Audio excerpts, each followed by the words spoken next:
What's up, guys? Charles from Team COG here, and you guys know what time it is? It's combo time.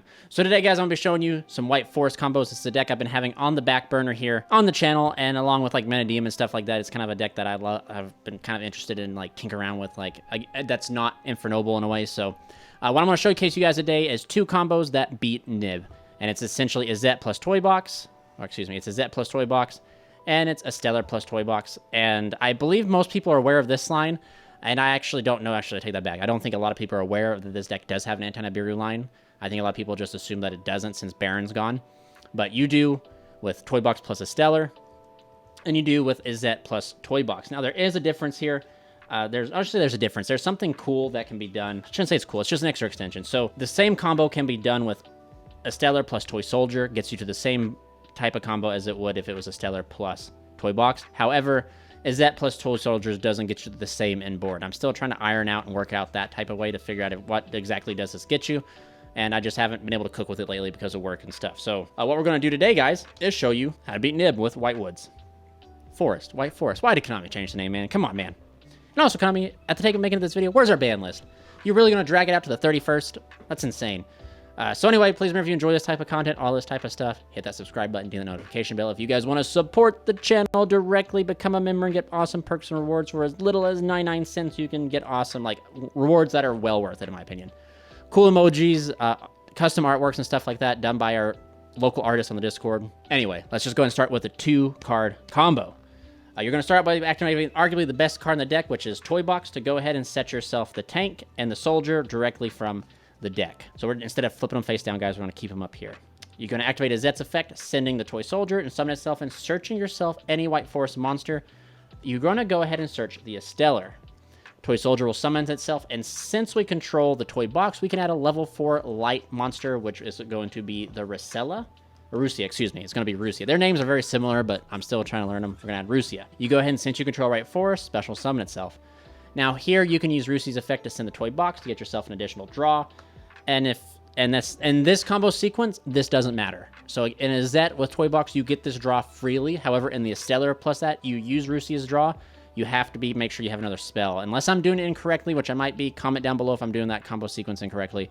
But I think you have to keep the Toy Box. This is not mandatory. This is not optional unless you have a spell for it. Anyway, continuing on. We go ahead and synchro here for the Immortal Dragon. You can also synchro for this level 8 Dark Insect Tuner thing too if you have that instead of the Immortal Dragon. Go ahead and synchro this off into the Genex. Return 0. So now we're Nib-proof. This card negates lights. It negates add monsters effects depending on the attributes you have in your graveyard. We have a light and a dark, so that means Nib. Nib's the light, so we're going to be able to get it. We go ahead and normal summon our Estellar. Use her effects, sending the Toy Tank. That's going to summon out the Sylvie for us. And in this case, Sylvie's effect will be Chainlink 1, and Toy Tank's will be Chainlink 2. However, Sylvie's effect will allow us to add either Woes or Tails. There's no point adding Tails because we have access to all the names. So we're going to go ahead and grab the Woe. Here, we turn Sylvie and the Estellar into the Rosella, the Sinister Soul of the White Forest. We use her effect, pitching Woes, to search herself out any White Forest card. I really want to call it White Woods. White Forest card, or a light spellcaster. So we go and add the Iris Sword Soul because she's a light spellcaster for some odd reason. And then that'll trigger our graveyard, some effects. We go Chainlink 1, Estellar, Chainlink 2, Woes. Woes will reset itself, giving us that disruption during our opponent's turn. Then Estellar summons itself from the graveyard. We then turn Estellar and the Rosella, there we go, into the Diabelle, Queen of the White Forest. The Queen's effect is going to allow us to add a spell or trap. We go ahead and add Toy Box to go ahead and fill up our fodder here. We go ahead and use the Sylvie's effect, or you can use Rosella's, it doesn't matter which one, to shuffle back Rusia or Sylvie to shuffle back the Rosella. I'm struggling with their names, guys, I'm sorry. Just summon themselves back. And since we control a monster whose effects are negated, we can summon the Iris Sword Soul here. I have found myself watching a lot of people who do content to continually forget this effect, but I forget everything else and keep this part drilled in my head.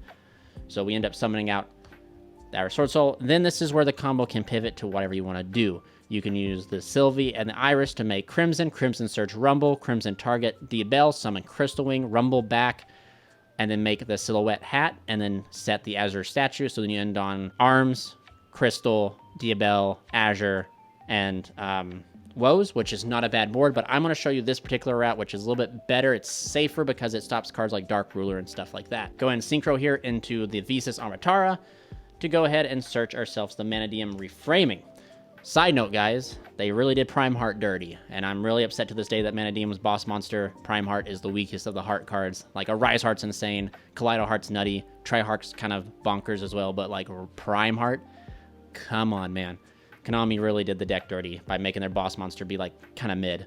But then they gave him this card, which I guess is, like, the going first boss monster, and, like, Prime Heart's, like, the going second. Regardless, anyway, here we go.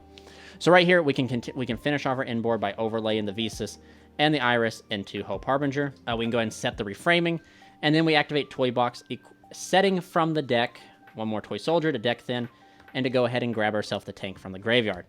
So right here, if we look at our field, let's go ahead and count disruptions and what were we able to do. So first off, we were protected Nib. Nib no more, Nib went away. You better have Imperm Nib, effect regular Nib. And if you got it, you're better at the game, right? So that's what we got. So we got one negate. The ability in this combo sequence is the Diabell is going to fire off sending Toy Soldier or the tank, and that's going to allow us to trigger the Estellar in the grave, which is going to bring itself back to make the Woes live, to make the Silvera, the Wolf Tamer. But most importantly, Diabell is going to summon out the Shrimp Zapper Shrimp, which is going to let us synchro into your choice of level 10, but the best choice is Chaos Angel, so you're going to banish. So you have a negate, a banish, a negate. So there's 3 disruptions. Then you're going to have the Book of Moon with the Woes and the Manadium Reframing. So that's 5 forms of disruption protected under Nib. Not to mention when you send the Toy Soldier, it'll summon itself, and you can get a search. However, now that I think about it, you don't want to do that. You don't want to use the Toy Soldier's effect to search because it takes up your space. Unless you're doing like a particular sequence. You summon the Soldier, and then on resolution, Zapper and the Diabell go up into your Chaos Angel, and then you have the space to go Woes because you're going to trigger a Stellar and stuff like that. So you just got to be really like resource management and space management here to make sure that you resolve everything. So possibly you put this up here, you know, just to be safe. I don't know. But you do have the ability to do a lot of disruptions, get a lot of follow-up. You did draw a card, so that means the combo really wasn't a 2-card combo. It was a 1-card combo. You have 3 other cards in your hand, so now you have 4 cards, and then you're going to be able to search this. You'll start your turn with 5 cards. It's going to be wild, man. So anyway, this is it for this combo sequence. So I'm going to go ahead and show you the standard Estellar plus Toy Box one. Okay, guys, here we go. Estellar plus Toy Box. This is probably the more well-known of the combo sequences. Estellar is not... It's like, right now, the entire community, from what I can gather with White Forest, is like Runic or not. I really like the Toy Box. I already have a Runic deck. I think Generate Runic is the best deck that you can play Runics in because it's lore-friendly, theme-friendly. Come on, man. You get to even summon the Horse Sleipnir. It's kind of wild. And you get to hand loop and do some crazy things. But anyway... we're going to go ahead and start out here. You're going to activate the Toy Box to go ahead and, again, set yourself the Soldier and the Tank. They go marching on. Right here, you go ahead and normal summon the Estellar. Use Estellar's effect, send the Toy Soldier to go ahead and summon out the Sylvie. Sylvie's effect is going to go ahead and add us the Woes. So you add Woes here. I had a brain fart. Like, I'm sorry, guys. I, like, thought I'd already shown the Estellar line, but I showed the Elzette line because the 2 girls kind of look the same. So I was like, am I just showing the same combo twice? Wild. Anyway. You go Chain Link 1 Sylvie, Chain Link 2 Toy Soldier. This summon Soldier, so then 1, 2. Soldier's effect lets you add the Rusia. You go ahead and activate the Tails here. It's very important you use Tails here because if you are like me and you forget, if you synchro these off in this particular thing, because we're trying to beat Nib, you lose the ability to activate this and you're not able to use your Rusia. So right here, you're going to go ahead and use this to go ahead and search out your Elzette. This goes to Graveyard. Now you synchro off here into your... did it backwards. Synchro off here into your Immortal Dragon. Then you synchro off here into your Arms of the Genex. So right now we're Nib-proof, which is good.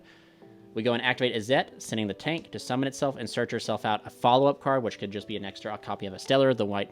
I believe this searches monsters. I want to be kind of wild. Yeah, so it searches monsters. I feel like I'm forgetting a way to add Woes, which you guys will see. Anyway, we get to here. I'm sorry, droning off, getting lost in the sauce here.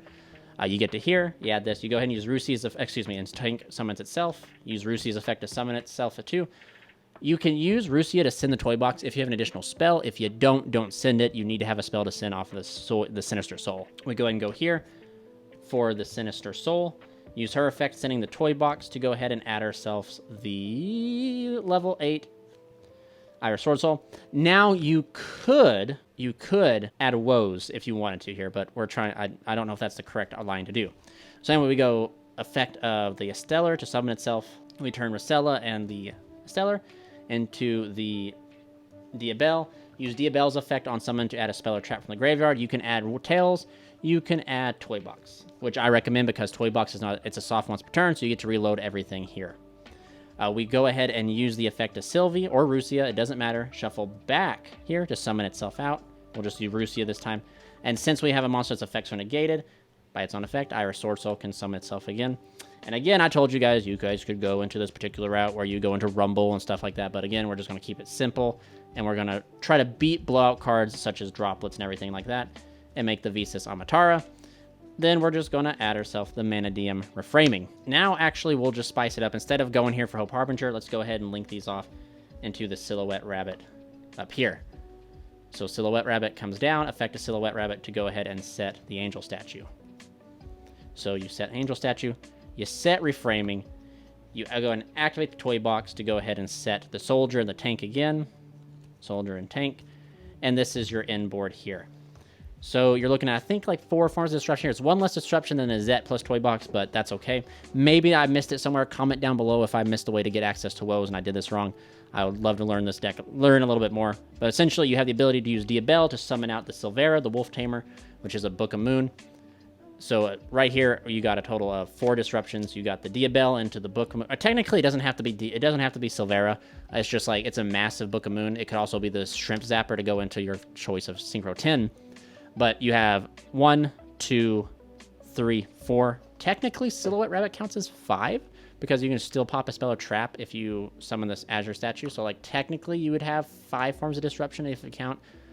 But anyway, you have 5 forms of disruption. 5 hypothetical, 4 at most, or excuse me, 5 at most, 4 for sure, and you beat Nib. So yeah, so stay tuned, guys. I'm going to try and work out some more combos and stuff like that to be able to show you guys and all that fine jazz.